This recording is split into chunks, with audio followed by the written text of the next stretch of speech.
G'day viewers, yeah, welcome. It's late, it's rather late. It's more Sunday-ish than Friday, but this is totally fucked up Friday, where I tell you things around the world that prove we really are totally fucked up. And I tell you one thing that the delay allowed me to do was to see the result of the Pussy Riot trial in Russia.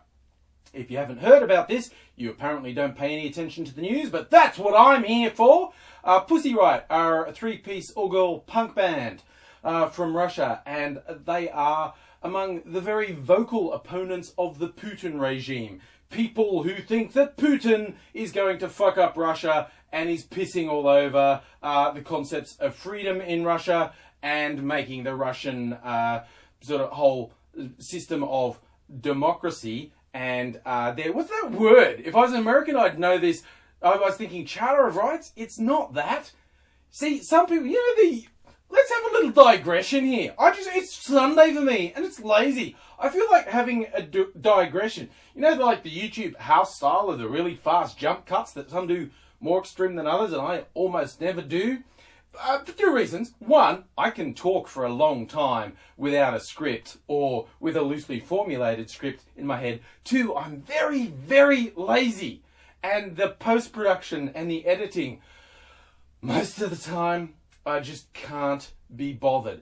And I'm using that ramble to fill in as my brain tries to think of the word I want, because it's not a Charter of Rights, it's not a democracy, it's a constitution. Russia has one. Like I was saying, if I was American, I'd be all over constitution and a little bit on America's favourite constitutional amendment later. But Russia's constitution said that you can only be president for 2 terms. So Putin goes, 2 terms in a row, that is. Not for your whole life, just in a row. So Putin did his 2 terms. Oh, I think I'll just swap with my prime minister. And I'll be prime minister, because that's totally different. And despite the fact I'm the fucking strong-arm ex-KGB, I'm not running things. It's all completely legitimate. Your turn's up, I'm prime minister. You're prime minister again. I'm president again.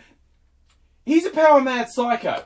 There's a lot of opposition to him. Pussy Riot staged a little protest. They shot a video inside a church. I think the song was called Madonna, Get Rid of Putin. Help us get rid of Putin. Kick out Putin. Something like that. And they were arrested, put on trial, and the prosecution seemed to be based around the rather medieval notions of the Russian Orthodox Church, which freaked more than a few people out. And Pussy Riot were indeed found guilty, sentenced to 2 years hard labour in a labour camp for saying they didn't like Putin. Oh, and the wording used about the sacrilege and saying that they're obviously mentally unstable because of their behaviour, liking punk rock means you're mentally unstable. Yeah, it's the 1950s. So there's a lot of people really worked up about this, and I agree with them. It is deeply, deeply fucked, but it's just a symptom of what Putin's done with Russia. Actually, honestly, when Putin was quoted just before the verdict saying, I hope the court is, a bit lenient on these girls. And apparently 2 years is lenient. It is a bit more lenient than some other favoured punishments of Putin's, which is, murder for dissident journalists and political figures is horrifyingly common. And just jailing people for illegal protests. What's an illegal protest in Russia? Pretty much anything that says you don't like Putin is illegal. So a lot of people saying, well, maybe this is it. He's pushed it too far.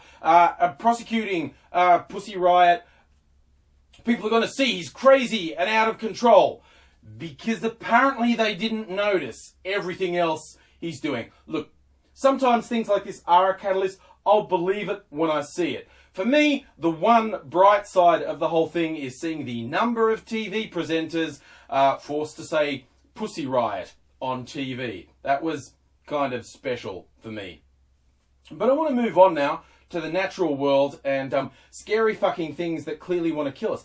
This one, not from Australia. A new species of spider was discovered in the US, in caves in Oregon. It's a cave spider. It's a prehistoric cave spider. It is so different that the scientists have had to invent its whole new genus because it is so unrelated to other spiders. It's down in the earth waiting, and now it's going to burst out and kill us. They've actually called it the Velociraptor spider because these claws are, oh look, this, trigger warnings.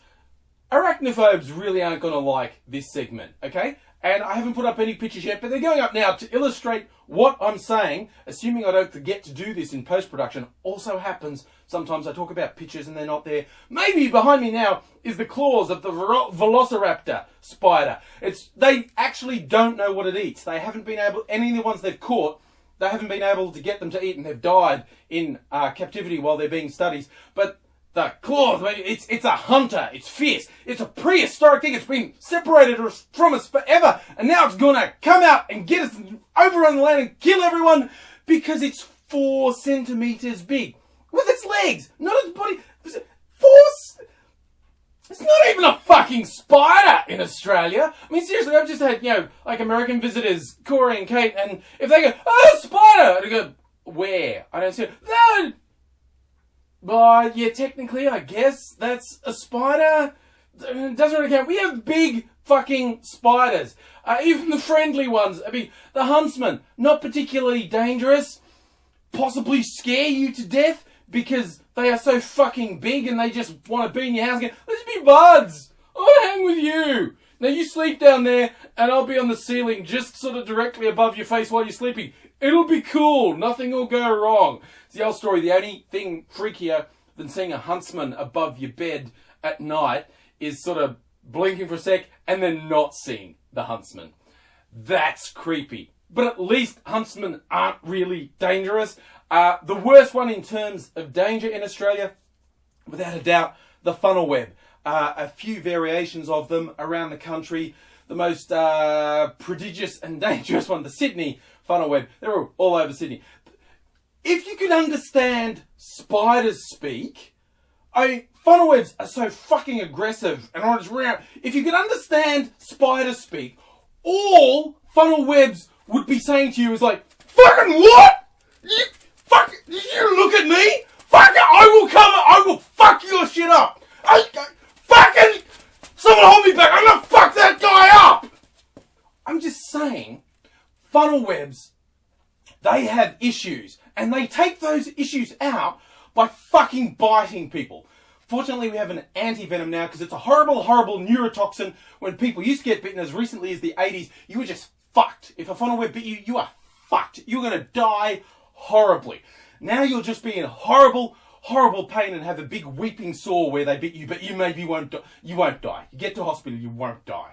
The important thing is, stay calm. My favourite bit of advice about funnel web bites, and snake bites for that reason, is stay calm, because it doesn't go along your bloodstream, in case you want to know. This is turned into a science lesson.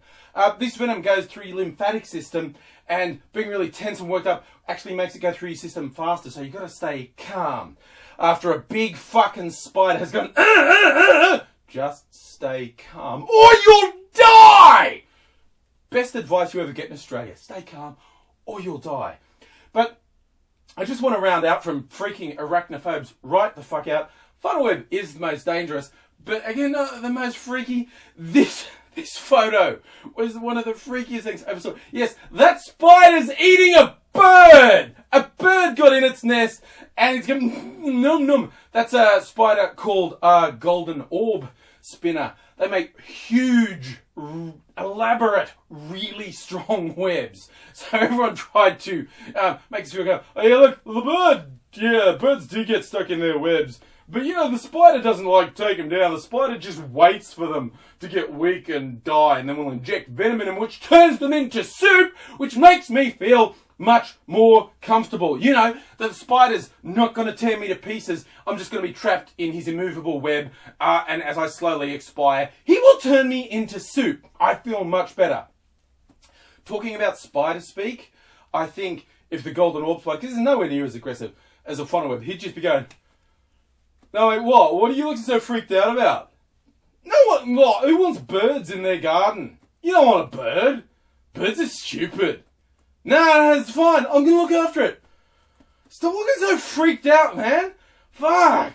You think what? What? You look freaked out. I'm just saying, fucking smoke a joint or something. Calm down. Fuck.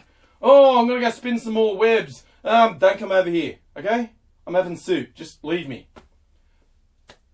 I'm not saying, okay, that I speak to spiders, but I think I know how they think. That's all I'm saying. And I just want to round out this week with what I think is one of the least plausible headlines I've ever seen. Namely, Thai senator accidentally shoots ex-wife with Uzi. Really? And it's just like, as this story came out in all sorts of bits and pieces and some confusing reports, although it's been largely illustrated with the famous Uzi submachine gun, later reports suggested it was actually a 9mm pistol made by Uzi rather than the famous submachine gun. And there were reports about, it was his ex-wife, it was his cousin. But apparently it's his ex-wife, and she was working for him. And the story goes, he was in a restaurant, and he's tried to tell him, it's cool, right? It was an accident. I mean, there's only women in her house. And I was worried. So I was showing her the gun it was for her. It was a present. I was showing it to her. Oh, and then it got stuck, and there was a bullet stuck, and I couldn't get it back in the hospital, and I wanted to get the loose bullet, and it accidentally went off and shot her dead with a single shot. What? How does that even work? Who? Okay, I'm not saying I've had bad breakups in my life, but if an ex of mine is holding a gun, saying, it's a bit stuck and it's pointing right at me, if they say something like, the bullet's stuck, can you look down the barrel and tell me if you can see the bullet? I'm not going to just sit there. That's all I'm saying. And I didn't mention the American Constitution earlier and their favourite amendment about the right to bear arms. And I do have quite a few American friends who are very avid pushers of, I believe it's the Third Amendment, the right to bear arms. And they've explained it to me. And look, the ones I talk to, the ones who can respect me, these are the people who are very responsible gun owners. They've got real sorts of issues with people who are irresponsible. And a few of them filled me in on details. And look, tips. Ex-wives and guns don't mix. Exes and guns, you know what? No matter who's holding it, no matter what the situation, the scope for things going wrong, too much opportunity there. And the scope for you being believed about accidents, really, no. You know, it's just not that plausible. And I think, and this is a tip that I really took to heart. I thought, I'm going to remember this. Don't take the guns out and point them at people in public places, you know, unless it's business, you know, as in bad person. Taking the guns out and pointing them at people, bad thing. Don't do it unnecessarily. But really, if there's a technical problem with the gun, if it's jammed or something stuck, don't fuck around with it in public. Don't go, there's a bullet stuck. No, that's the sort of thing where you go to a safe environment, not a restaurant going, someone help me, there's a bullet stuck in my gun. That, and this is what the professionals tell me, that is a bad thing to do.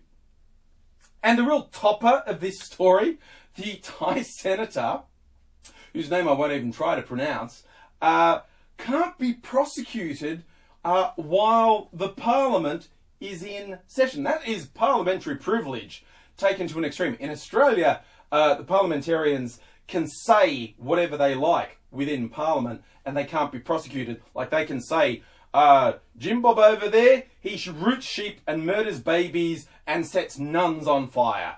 And that would get you in trouble outside of parliament. But in Parliament, you can't be prosecuted no matter what you say. That's parliamentary privilege.